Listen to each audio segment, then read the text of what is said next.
আপনি রাত্রে কয়টার সময় আসছেন এখানে আপা? রাত 3:30টায়। এত রাত্রে আপনি কেন আসছেন এখানে? একজন করে তিনজন করার পরে আমার আইফোন ছিল 16 প্রো ম্যাক্স 2 লাখ টাকার উপরে। আমার মোবাইল নিয়ে গেছে। মূলত আমি এমনি নরমাল একটা আর্টিস্ট, মাঝে মধ্যে কাজ করি। আসসালামু আলাইকুম প্রিয় দর্শক, জানিয়ে দিব এখনকার গুরুত্বপূর্ণ টপ নিউজটি। পুরো নিউজে আছি আমি নবনীতা শৈলী। এবার বিস্তারিত খবর। গাজীপুরের একটি পরিচিত রিসর্টের শুটিংয়ের কথা বলে ডেকে নিয়ে এক তরুণী অভিনেত্রীর সঙ্গে ঘটেছে ভয়াবহ ঘটনা। অভিনেত্রী অভিযোগ, মধ্যরাতে তাকে সেখানে নেওয়া হয় এবং পরিকল্পিতভাবে তার সঙ্গে জোরপূর্বক অশালীন আচরণ করা হয়। শুধু তাই নয়, তার কাছ থেকে নগদার্থ এবং দামি মোবাইল ফোনও নিয়ে নেওয়া হয়। অভিনেত্রী জানান, তিনি ছোট পর্দায় মাঝে মাঝে কাজ করেন। গত 22 সেপ্টেম্বর তাকে গাজীপুরের রাজ রিসর্টের শুটিংয়ের জন্য যেতে বলা হয়।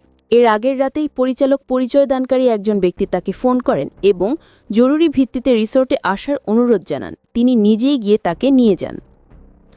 রাত প্রায় 3টার দিকে রিসর্টে পৌঁছে অভিনেত্রী অস্বাভাবিক পরিবেশ লক্ষ্য করেন। সেখানে শুটিংয়ের জন্য প্রয়োজনীয় কেউ উপস্থিত ছিলেন না, বরং ভিন্ন ধরনের পরিবেশ তৈরি করা হয়েছিল। এরপর নির্ধারিত কক্ষে গিয়ে পোশাক পরিবর্তনের সময় ঘটে যায় সেই ভয়ঙ্কর ঘটনা। অভিনেত্রীর ভাষ্য অনুযায়ী একজন একজন করে 3জন ব্যক্তি তার রুমে প্রবেশ করে এবং জোর করে তার সঙ্গে অশালীন আচরণ করে। পরে তারা তার মোবাইল ফোন ও নগদার্থ ছিনিয়ে নেয়। তিনি জানান, তার কাছ থেকে আইফোন 16 প্রো ম্যাক্স মডেলের একটি দামি ফোন কেড়ে নেওয়া হয়। অভিযোগে তিনি উল্লেখ করেছেন, অভিযুক্তদের মধ্যে একজন পরিচালক নাসির উদ্দিন, যিনি বিভিন্ন চ্যানেলের জন্য নিয়মিত নাটক সরবরাহ করেন। অপরজনের নাম বাবর বলে জানা গেছে। তাদের সহযোগিতায় পুরো ঘটনাটি সংঘটিত হয় বলে দাবি করেছেন তিনি। ঘটনার পর অভিযুক্তরা তাকে রিসোর্ট থেকে বের করে একটি প্রাইভেট গাড়িতে করে ঢাকার বিমানবন্দরের কাছে নামিয়ে দেয়। মানসিক ও শারীরিকভাবে বিপর্যস্ত অবস্থায় অভিনেত্রী বাড়ি ফিরে বিশ্রাম নেন। পরে 2 দিন পর তিনি থানায় গিয়ে অভিযোগ জানান।